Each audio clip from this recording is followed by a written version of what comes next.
Subscribe to our channel by clicking the subscribe button. Click the bell button and enjoy the latest uploads from our channel. क्या पता तुम्हारा जोड़ा उस्मानी और अंसारी के बजाय किसी और के साथ बनाया गया हो। आफाक ने मेरी जहानत की झूठी तारीफ करके मुझे अहमकाना फैसले करने पर उकसाया। जब मुकम्मल गजल सामने हो तो कागज पे बिखरी हुई अधूरी गजल की क्या अहमियत है। अब वो हुस्न तो रहा नहीं, क्या मोहब्बत की तशनगी अब भी बाकी है?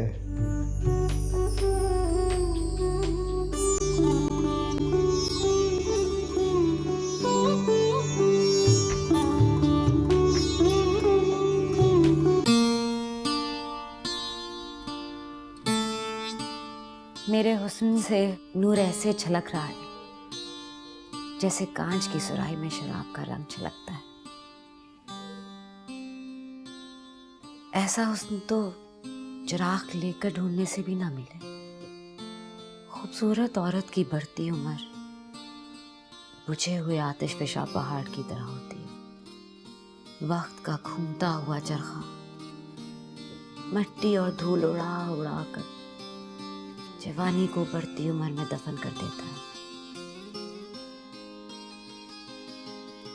पता है बीबा, मुझे आज भी लाहौर की वो शाम याद है जब मैंने तुम्हें पहली और आखिरी बार अंसारी के यहाँ देखा था। तुमने जूतियां उतार दी थी और गालीचे पर मटक मटक के टहल रही थी, या यूं कह लो कि टहल टहल के मटक रही थी। और कुछ कहो। अरे तुम इजाजत दो तो मैं तुम्हारे सरापाए माजी पर पूरी किताब लिख दूं। दरअसल उस वक्त मेरी उम्र और मेरे शऊर में वो सलाहियत नहीं थी कि मैं इस पैकर को ख्याल दे सकूं, लेकिन उस वक्त भी तुम्हारा सरापा मेरी सोचों को मुंजमद कर दिया करता था। तुम्हारी वो खूबसूरत हंसी अब भी कायम है, जाने कैसे तुमने इसे कायम रखा हुआ। मेरे लिए तो एक मुअम्मा है। बहरहाल तुम्हारी हंसी अब भी मौसम बहार की याद दिला देती है।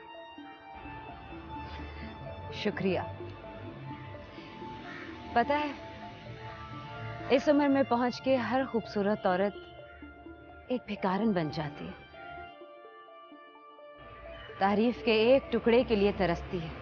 आज भी अगर तुम्हारे उस खूबसूरत सरापे को याद करता हूँ तो मालूम होता है किसी आतिशफशा के दहाने पे खड़ा हूं।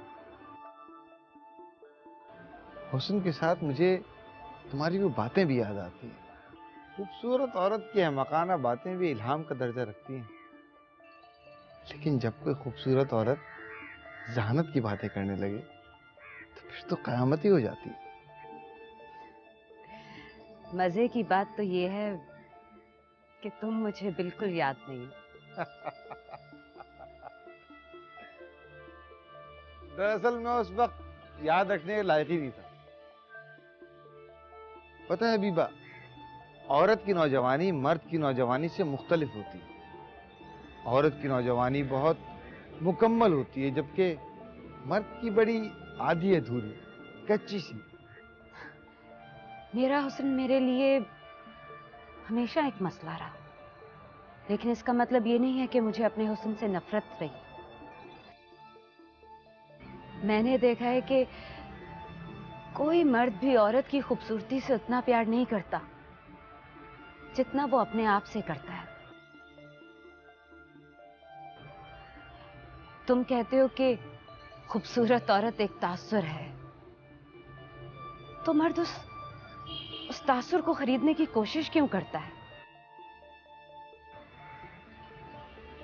अगर इंसान अंदर से खूबसूरत नहीं है तो बाहर की खूबसूरती खरीद के क्या कर लेगा? अगर ऐसा होता तो गुलाब के फूल के न जाने कितने मालिक होते। तुम्हें एहसास उन मर्दों ने दिया है जो तुम्हारी जिंदगी में शौहर बनकर आए। तुम ठीक कह रहे हो। शादी मेरी जिंदगी का सबसे तल्ख तजुर्बा रहा है। इसके बावजूद भी एक से ज्यादा शादियां की तुमने। मैं समझती थी कि सारे मर्द एक जैसे नहीं होते, लेकिन ये मेरी खाम ख्याली थी। इसका मतलब यह है कि हर बार अज़दवाजी जिंदगी की नाकामी ने तुम्हें बावर करा दिया कि शादी करना बुरा है।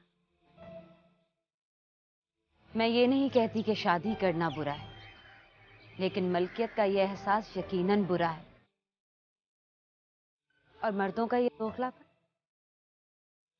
शादी से पहले मेरी जान, मेरी महबूबा कह कह के उनका मुंह नहीं थकता। हाथ जोड़ते हैं, गिड़गिड़ाते हैं, पांव पड़ते हैं, शादी करके ले जाके एक आंगन में बांध देते हैं, किसी गाय या भैंस की तरह।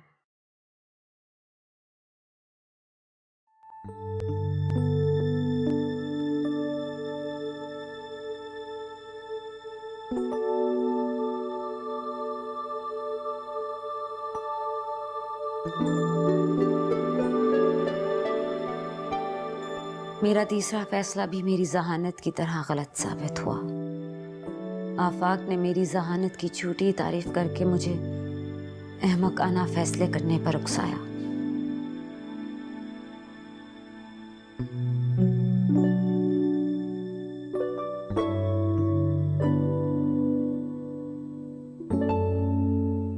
वो खुद गर्ज और तंग नजर शख्स किसी बदसूरत औरत के भी लायक नहीं था।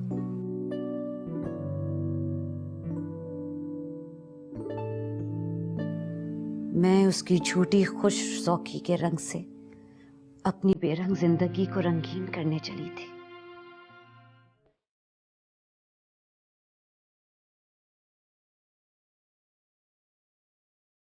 यकीन मानिए, मैं अल्फाजों की जादूगरी नहीं कर रहा, बल्कि वो हकीकत बयान कर रहा हूं जो हर देखने वाली निगाह को नजर आती है।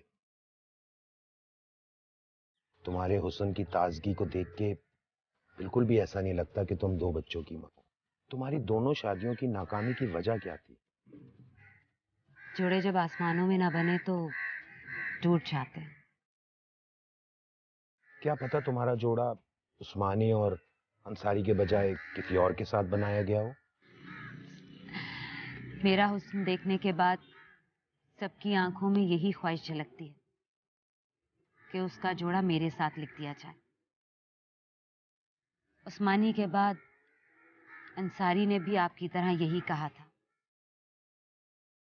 यकीनन वो किसी का मतलब कोई और नहीं, आप खुद हैं।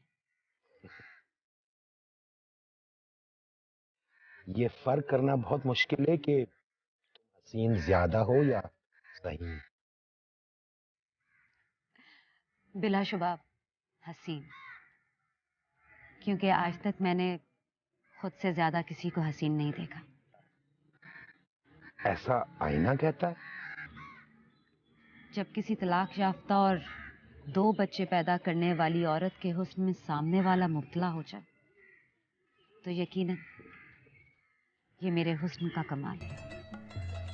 उस्मानी और अंसारी बहुत बदजौक और बदनसीब थे जो तुम्हारी कदर ना जान सके। मैंने कभी उनकी नाकदरी का रोना नहीं रोया। जब मुझे एहसास हुआ कि मेरा पहला शौहर घर में भी पुलिस के आला अफसर होने के नशे में रहता है और मुझे घर की हवालात में बंद रखना चाहता है, तो मैंने खुद को उस्मानी के बंधन की रस्सियों से आजाद कर दिया, क्योंकि सांड की तरह मजबूत शख्स के साथ जिंदगी गुजारना मेरे लिए महाल हो गया था। और अंसारी? उसे जब मेरी खुशौकी और हसास तबीयत का मालूम हुआ तो उसने मुझे हासिल करने के लिए खुद पर अदब और मुसव्वरी का लिबादा ओढ़ लिया और हमारी शादी हो गई। मैं ढंग का शौहर पाकर बहुत खुश हुई, लेकिन मेरी खुश फहमी की बर्फ पिघलने के बाद मुझे अंदाजा हुआ कि वो तो एक ICS बन गया है। जो बिल्कुल मेरे साथ एक अफसरान की तरह बात करता है, जैसे मैं उसकी कोई सेक्रेटरी हूं।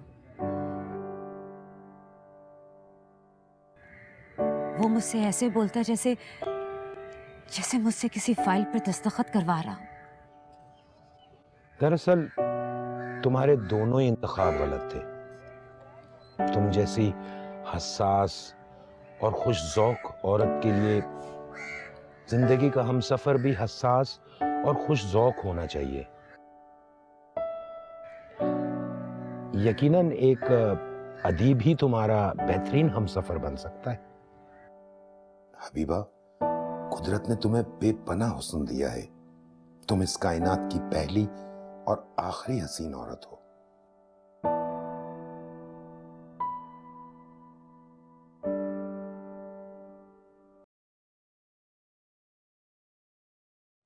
चाय।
शमीम भाई, मैं समझ रही थी कि वो आपके साथ होंगे। क्या? वो और सरमायादारों की तकरीब में? ऐसा हो ही नहीं सकता। उन्होंने आपसे मजाक किया होगा। वो पहले भी ऐसी तकरीबात में शिरकत कर चुके हैं। खैर, मैंने आपको इस वक्त इसलिए फ़ोन किया था क्योंकि रात काफ़ी हो गई और वो अभी तक घर नहीं आए, इसलिए मुझे तशवीश हो रही थी।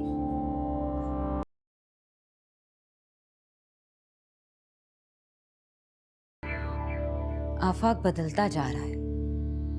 पहले झूठ बोलना, फिर रातों को देर से घर आना। मेरे लिए उसकी चाहत में पहले जैसी शिद्दत का ना होना, ये सब क्यों हो रहा है?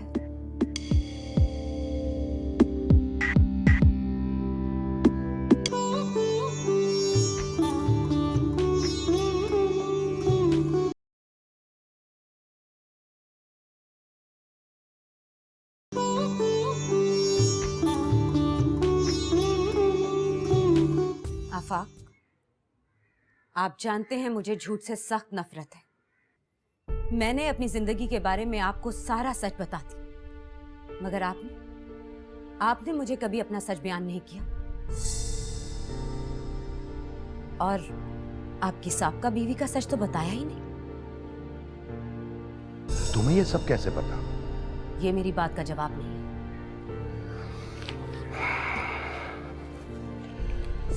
दरअसल समीना का वजूद मेरी जिंदगी के लिए एक सियाह बाब की तरह था, जिसे मैं हमेशा के लिए बंद कर चुका था। और उसकी कोख से पैदा होने वाली बेटी, वो तो आपका अपना खून है ना? क्या उसे भी आपने समीना के वजूद की तरह सियाह बाप समझ के बंद कर दिया था? सच पूछो तो मेरी बेटी मेरी जान है, मगर समीना ने उस नन्ही सी बच्ची को गुमराह करके मुझसे बदजन कर दिया है। हबीबा, इससे बढ़ के मेरे लिए कोई तकलीफ नहीं हो सकती कि तुम मेरे मुतालिक गलत सोचो। मुझे वाकई इस बात का रंज है कि इस गलत फहमी ने तुम्हें ज़हनी तकलीफ से दो चार किया कि मैंने तुमसे अपनी सच्चाई छुपाई है। हबीबा, मैंने तुमसे कुछ नहीं छुपाया है। कल रात की तकरीब में शिरकत करना मेरी मजबूरी थी, ख्वाहिश नहीं थी। मैं तुमसे तहे दिल से माफी का तलबगार हूं। माफी तो मुझे आपसे मांगनी चाहिए अपनी गलतफहमियों की। हबीबा, तुम्हारी शख्सियत को माफी मांगना जेब नहीं देती। तुम मोहब्बत के लायक हो। मुझे एहसास हो गया है कि मेरी मोहब्बत और उल्फतों में कुछ कमी सी रह गई है। अब इनकी शिद्दतों में कमी ना आने दो।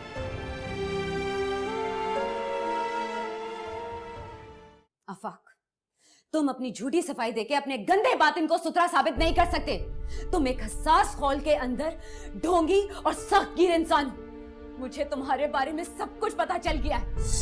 तुम्हारी राख दिली, खिदमत, नेक दिली और खिदमत का लिबादा तुम्हारे अंदर के अदीब को नंगा कर चुका है। पैसे और सरमायादारों को गालियां देने वाले शख्स के अंदर खुद एक ऐसा शख्स है जो उनकी जूतियां चाटने की खुफिया ख्वाहिश रखता है। चुप हो जाओ हबीबा। मैं बहुत देर से तुम्हारी बकवास सुन रहा हूं। इसका मतलब यह नहीं है कि जो तुम्हारे मुंह में आए तुम बकती रहो। पहले उस्मानी, फिर अंसारी और अब मैं। तुमने अंसारी को इसलिए छोड़ा था कि वो तुमको घर में कैद रखना चाहता था, लेकिन मैं अंसारी की तरह वहमी और शक्की नहीं हूं। ना ही मैं हुस्न को कैद करने का कायल हूं। मैं एक रोशन ख्याल इंसान हूं हबीबा। रोशन ख्याल? अपनी बीवी के हुस्न को फिल्मी अदाकारा के रूप में बेचकर दौलत कमाने का मशवरा देने वाला इंसान रोशन ख्याल नहीं, बगैरत इंसान होता है। तुमसे शादी करने के बजाय अगर मैं किसी जौहरी से शादी कर लेती ना, तो वो मेरे हुस्न को एक हीरे की तरह परखता। लेकिन मुझे तो तुम्हारे वजूद से भी मतली हो रही है। जिस तरह मुझे अंसारी और उस्मानी से अलहदगी का कोई दुख नहीं हुआ ना, इसी तरह तुमसे भी अलहदगी का कोई दुख नहीं होगा। नाकदर मर्दों की झूठी मोहब्बत की चक्की में मेरी जवानी और हुस्न दोनों पिस गए।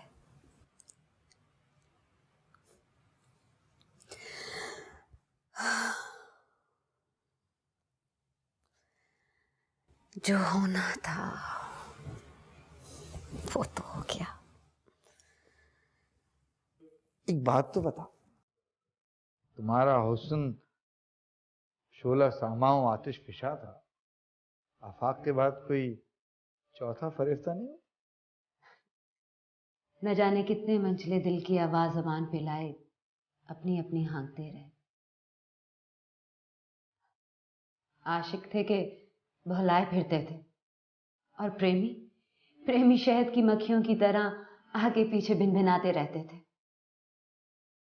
लेकिन मैं इश्क और हुस्न, शायरी और शादी से उकता चुकी थी, मतली होने लगी थी। मैंने फैसला कर लिया और मर्द इसरार करते रहे। यूं तो जम्मे गफीर था, लेकिन इनमें दो मर्द काबिले तवज्जा थे। अच्छा, क्या खास बात थी उन दोनों में? खासियत तो सिफर थी, लेकिन अनोखे थे। उनमें से एक तो बिल्कुल सीधा साधा और बेवकूफ था, लेकिन काफी अमीर था। अमीर होना तो कोई खासियत ना हुई। उसके चोंचले बिल्कुल बच्चों जैसे थे। उसे देख के ख्याल आया कि क्यों ना अब के शादी इसलिए की जाए कि बीवी की बजाय मां बन के देखा जा सके। और दूसरा मर्द? और दूसरा जंगलात का ठेकेदार था, अनपढ़, लेकिन उसे अपने अनपढ़ होने पे गरूर था। क्यों ना हो, वो अपनी मेहनत से लखपति जो बन गया था। उसे किताबों से नफरत थी और शिकार का शौक था। मैंने सोचा क्यों ना एक ऐसे शौहर के साथ शादी कर ली जाए जिसके साथ जिंदगी जंगलात में बसर की जाए। फिर हुआ क्या? तुम्हारा निगाह इंतखाब किस पे जाके ठहरा? मैं फैसला नहीं कर सकी थी। किसी का इंतखाब तब किया जा सकता है जब उसे चाहा जाए, और इन दोनों को चाहने का सवाल ही पैदा नहीं होता था। फिर क्या? जो फैसला मैं ना कर सकी वो उन दोनों आशिकों ने मिलकर कर डाला। दोनों ने ड्यूल लड़ा और दोनों हलाक हो गए। ये किस्सा तो काफी मशहूर हुआ था। इन दोनों की हलाकत के साथ मेरी तस्वीर भी अखबार में छपी थी। काफी हंगामा बरपा हुआ था, जिसकी वजह से मुझे अपना मुल्क छोड़ के लंदन जाना पड़ा। मेरे लिए लंदन में रहना कोई मुश्किल नहीं था। मेरे माँ बाप बहुत अमीर थे। और तुम्हारे बच्चे? वो भी मैंने लंदन बुला लिए। उस्मानी और अंसारी अपने बच्चों के माकूल वजीफे बेचते थे। तो अब बच्चे कहाँ हैं? उस्मानी का बच्चा लंदन में है और अंसारी का बच्चा हिंदुस्तान का होके रह गया, और मैं यहाँ पाकिस्तान में।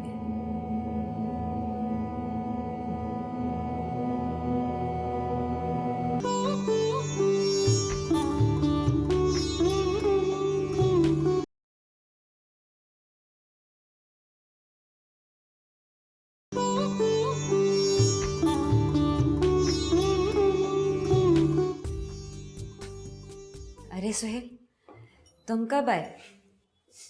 क्यों रस्मन पूछ रही हो? मुलाजिम ने बताया तो होगा।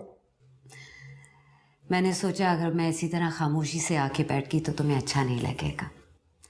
क्या बात है, काफी दिनों बाद नजर आए, कहीं चले गए थे? हाँ, अपनी जोजा के साथ इस्लामाबाद गया हुआ था शादी में शिरकत करने। सुहेल, तुम्हारी जोजा वाकई किस्मत की धनी है। उसे तुम जैसा प्यार करने वाला और प्यारा शौहर मिला। और तुम्हारे हुस्न के चर्चे सुन के तो वो तुम्हें दुनिया की खुशकिस्मत तरीन औरत समझती है। सिर्फ हुस्न होने से क्या होता है? जिंदगी में अगर मोहब्बत का रंग ना हो तो हुस्न भी बेरंग हो जाता है। अब वो हुस्न तो रहा नहीं। क्या मोहब्बत की तशनगी अब भी बाकी है? ये तशनगी तो जिंदगी के आखिरी लम्हे तक साथ रहती है। तुम बाजार से आ रही हो, क्या खरीदारी की? हाँ, कुछ मलबूसात खरीदे। अगले हफ्ते लंदन जा रही हूँ। बच्चों से मिलने? अंग्रेज कौम की वज़ादारी आज भी बाकी है। वहाँ के शाही ख़ानदान वाले मुझे आज भी ख़ास मौक़ों पे बुलाते हैं। वहाँ की हसीन तरीन औरतों में मेरा शुमार किया जाता है। इसमें कोई शक भी नहीं है। मैंने इस उम्र की ऐसी हसीन औरत आज तक नहीं देखी। इस उम्र की? इतने अरसे से अपनी इस उम्र के खिलाफ लड़ती रही। क्या कुछ नहीं किया मैंने। मालिश, तेल, पाउडर, लोशन, गर्म पानी की भाप, वो सब कुछ किया जो इस लड़ाई में ज़रूरी है। और क्यों ना करती। जिसके पास जो शय होती है वो उसे संभाल के रखने की कोशिश करता है। मेरे पास हुस्न था, मैंने उसे संभाल के रखने की कोशिश की, मगर ये वक्त का पहिया, ये भी कितना जालिम है ना। एक छलनी की तरह बूंद बूंद करके हुस्न तो बह जाता है, बस आखिर में बचते तो छलनी के सुराख। बच्चों से भी मिलोगी?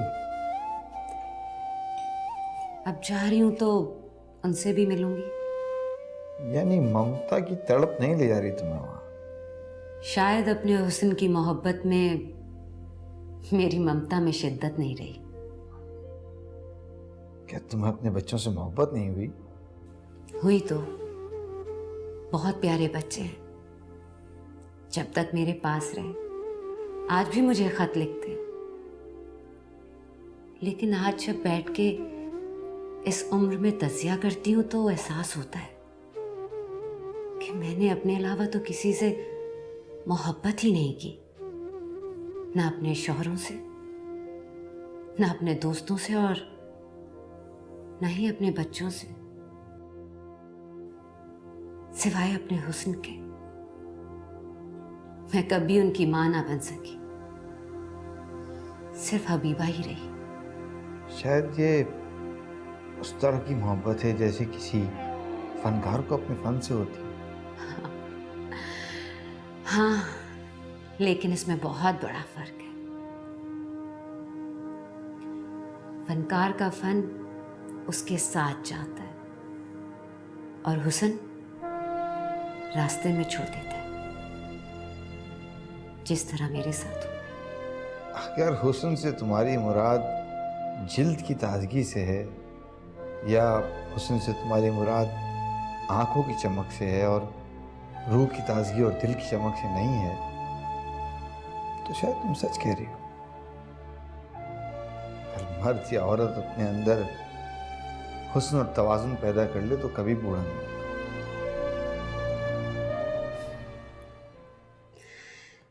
काश बुढ़ापे का तस्वुर ही ना होता। बचपन, लड़कपन और जवानी पे ही उम्र ठहर जाती। तस्वुर अच्छा है, मगर हसरत के सिवा कुछ नहीं है।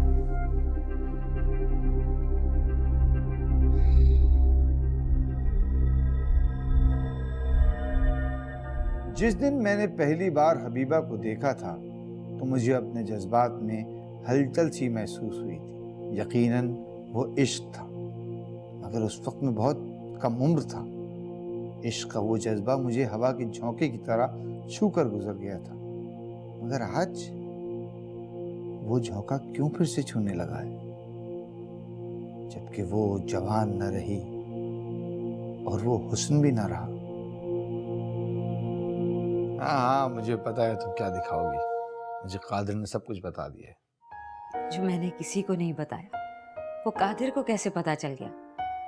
तुम बस जल्दी से आ जाओ। भाई, मेरी बीवी मेरे लिए नाश्ता बना रही है, यूं बिना नाश्ते के निकल गया तो उन्हें शक हो जाएगा। मैं तो यही चाहती हूँ कि उसे शक हो जाए और तुम किसी गलतफहमी में ना रहना। ये तो उसका हौसला है जो वो बर्दाश्त कर रही है।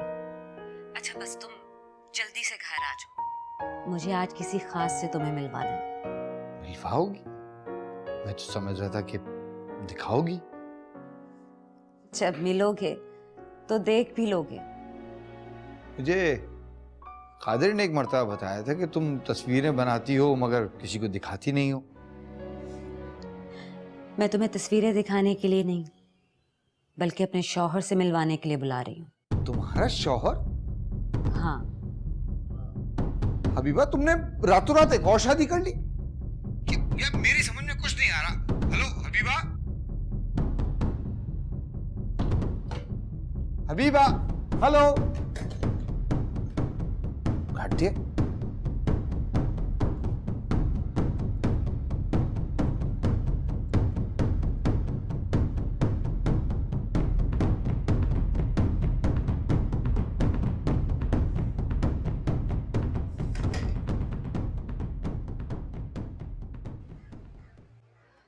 मुझे तो हमेशा लुबना पे रश्क होता। अगर तुम्हें मेरे शौहर पे रश्क नहीं हो रहा तो ना सही, लेकिन तुम्हारे चेहरे पे इतनी उलझन और हैरत क्यों है? हबीबा, तुम वाकई में पागल हो। ये इतना लहीम शहीम, इतना कई फीट लंबा मोटा अजदा तुम लाई कहां से? और और ये शौहर वाली बात, वो तुम्हारा शौहर कैसे हो सकता है? इसमें इतने ताजुब की क्या बात है? हर इंसान की जिंदगी में एक वक्त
हाँ हबीबा, कैसी हो? कैसे गुजर रहे हैं तुम्हारे लंदन के रोज शब? हाँ भाई, शाही खानदान की दावतें तो बड़े एजाज की बात। अच्छा सुनो, मैंने तुम्हारी वो अजगर वाली बात लुबना को बताई थी, तो वो पहले तो हैरान हुई, फिर तुम्हारी बहादुरी की तारीफें करने लगी। क्या तुमने उस्मानी अंसारी और आफाक की तरह अजगर को भी फारिग कर दिया? बहुत अच्छा किया तुमने। आखिर तुम्हें अजगर और सोहेल में से किसी एक का इंतखाब करना था। अजगर की मौजूदगी में तुम्हारे घर ना आने का तहैया किया हुआ था मैंने।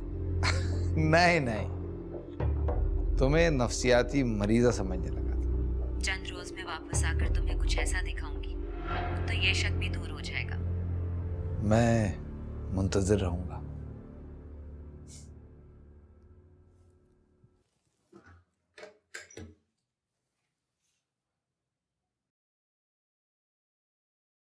अरे हाँ, आज तुम्हारे आफाक साहब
बात है, लगता है लंदन का मौसम बहुत रस आ गया है तुम्हें।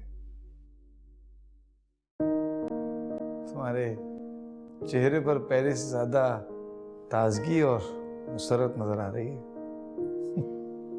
इसकी वजह भी तुम्हें मालूम हो जाएगी, लेकिन परसों तक। कब आएगी ये परसों? इंतजार।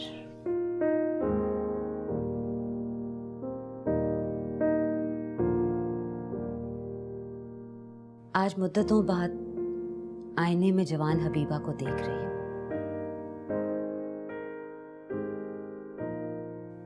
मेरा हुस्न ढल गया तो क्या हुआ, मगर उसे मुकम्मल तौर पर खत्म ना कर सका।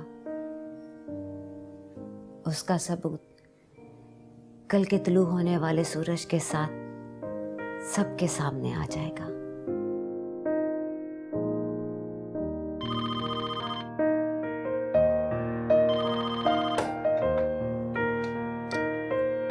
हेलो। हाँ हाँ, तुम बिल्कुल फिक्र ना करो। तुम्हारी तरह मुझे भी बेचैनी से कल का इंतजार है। अच्छा, अपना ख्याल रखना। अल्लाह हाफिज।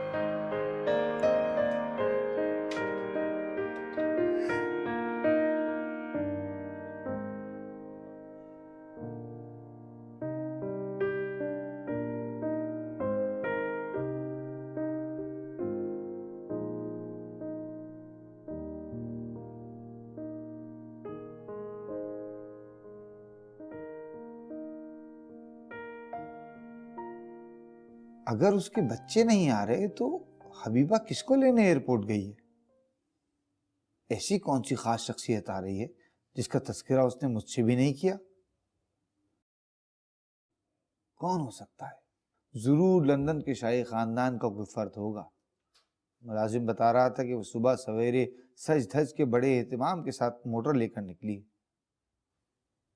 मुझे बैठे बैठे 1 घंटे से भी ज्यादा हो गया है।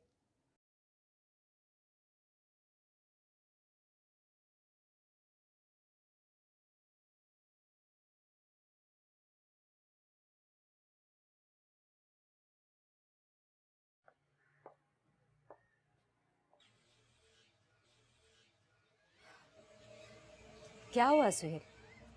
इतनी हैरानगी से क्या देख रहे हो? किसी को पहचानने की कोशिश कर रहे हो? अपने जहन पे जोर ना डालो, मैं तारुफ करवा देती। सुहेल, ये नवीद हैं, पाकिस्तानी निषाद, बरतानवी शहरी, और मेरे शौहर। तुम्हारे शौहर? हाँ, मेरे शौहर। सुहेल, मैं जिंदगी भर इतनी चाही गई हूँ कि कभी अपनी जवान उम्री और हुस्न को भुला ही नहीं सकी। पर अगर भूलना भी चाहा तो किसी ने भूलने ही नहीं दिया। लेकिन नवीद को मेरी पुख्ता उम्र और मुझे इसकी जवान उम्री भा गई।